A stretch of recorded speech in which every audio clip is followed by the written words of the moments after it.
Tuhan bersamamu.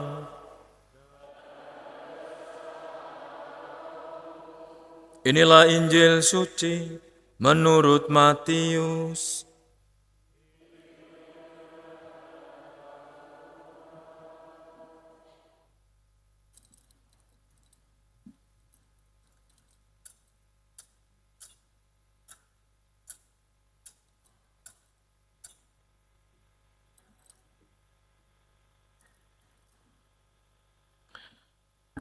Sekali peristiwa Yesus tiba di daerah Kaisarea Filipi. Ia bertanya kepada murid-muridnya, "Kata orang, siapakah putra manusia itu?" Jawab mereka, "Ada yang mengatakan Yohanes Pembaptis, yang lain mengatakan Elia, dan yang lain lagi mengatakan Yeremia atau salah seorang dari para nabi." Lalu Yesus bertanya kepada mereka, "Tetapi apa katamu, siapakah aku ini?" Jawab Simon Petrus, "Engkaulah Mesias, Putra Allah yang hidup."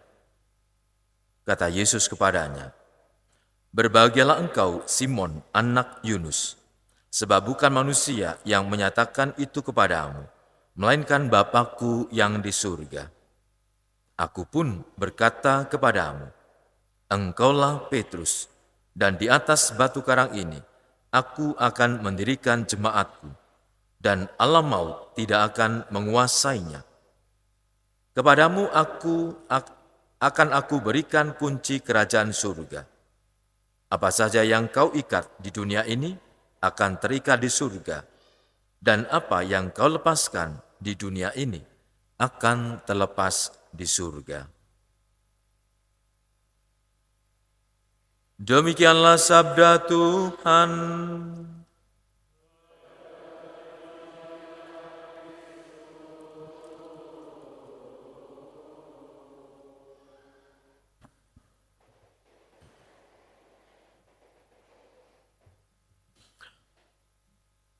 Saudara-saudara yang terkasih, amat sangat jarang dalam kalendarium liturgi perayaan Santo Petrus dan Paulus itu jatuh pada hari Minggu. Artinya sering pada hari biasa. Tapi perayaan mereka selalu dijadikan satu. Mereka merupakan soko guru, penyangga, pilar gereja.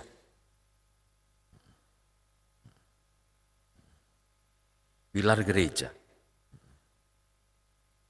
Dan dalam pengalaman kita mengetahui bagaimana mereka dan siapa mereka. Hari ini kita merayakan kemartiran mereka. Latar belakang berbeda, ya, jelas semuanya berbeda. Pertama-tama Tuhan memanggil setiap orang dengan kehendak bebas. Latar belakang apapun Allah enggak peduli. Padahal Allah peduli ya. Berarti Allah peduli itu ya. Kamu dari mana, berasal dari mana, pekerjaanmu apa, keluargamu macam apa, pekerjaanmu apa, kamu sudah berkeluarga atau tidak.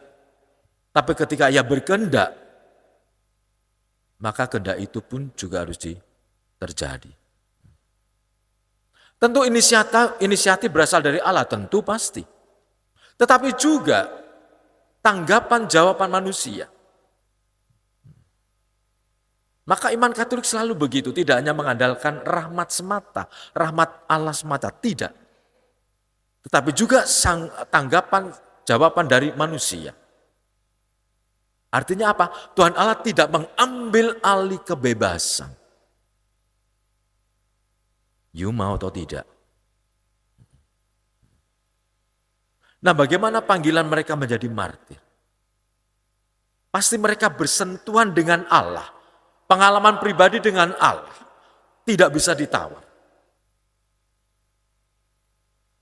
Petrus, walaupun hari ini dia menyatakan tegas itu, kata orang bla bla bla, menurut kamu apa? Mesias putra Allah. Tapi enggak lama putra Allah anak manusia harus mengalami sengsara, penderitaan, disalib. Ditarik. Enggak, macam itu. Tapi pengalaman pribadi, intimitas dengan Allah, itulah yang terjadi. Maka relasi dengan Tuhan Allah membuat orang terbuka untuk berani rendah hati, dibentuk, diformat oleh Allah. Petrus 3 kali menyangkal. Dan bagaimana Yesus memberikan pengampunan. Dan Yesus bertanya tentang komitmenmu. Apakah engkau mencintai aku? 3 kali pertanyaan dijawab. Dengan pertanyaan yang sama dan tuntutan jawaban yang sama. Kita melihat itu. Mau dibentuk, diformat, diarahkan, dibimbing oleh Allah. Sebaliknya sama, Paulus sebelumnya Saulus, sama. Dia mengalami kebutaan selama 3 hari. Petrus menyangkal 3 kali. Saulus mengalami kebutaan mata 3 hari.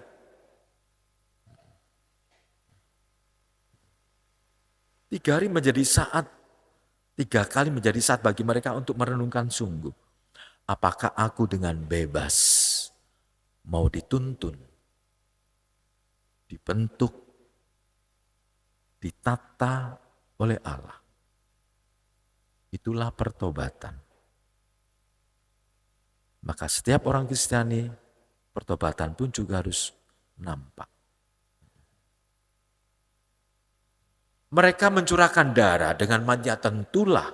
Karena era pada saat itu, gereja awal, memang yang terjadi begitu.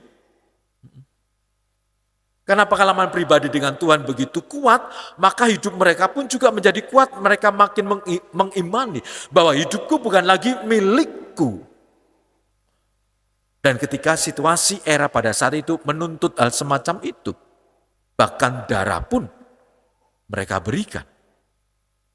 Era saat itu, tantangan saat itu. Gereja bercanda dikejar-kejar, yang lalu ditangkap, dipenjara, bahkan dibunuh. Dan mereka pun juga akhirnya dibunuh. Pada saat itu, zamannya memang zaman begitu. Dipenjara betul. Maka bacaan kedua surat pada Timotius, Paulus dalam penjara, dia memberikan surat itu. Sebentar lagi darahku dicurahkan.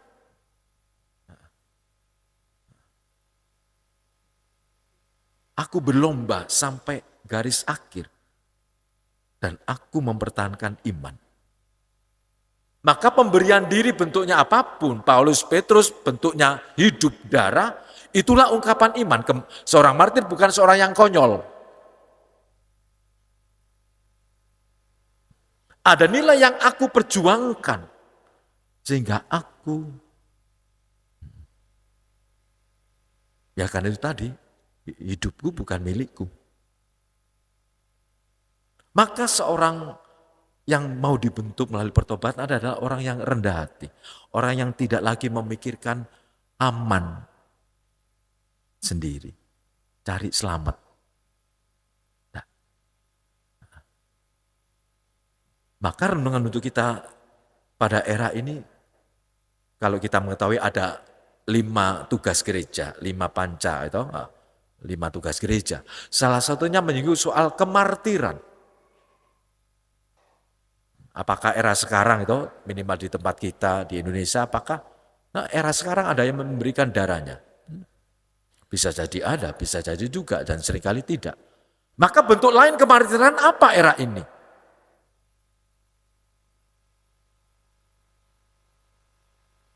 Kalau aku mengimani dia, entah aku menyebut dia sebagai apa, sebagai juru selamat, sahabat apapun, maka aku menjadi miliknya.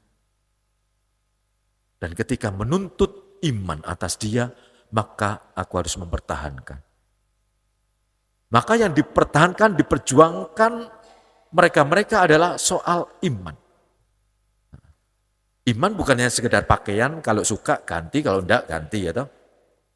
Tapi iman, sekali mengimani dia, selamanya aku akan mengimani dia, apapun yang terjadi. Nah hari ini nanti ada HUP ya. Nah itu. Kemartiran macam apa menyangkut keluarga? Ya kesetiaan. Tidak ada yang lain. Anak-anak muda zaman sekarang, medsos itu begitu banyak simpang siur dan sebagainya. Sebagai OMK anak muda Katolik, iman Katolikku macam apa aku harus pertahankan?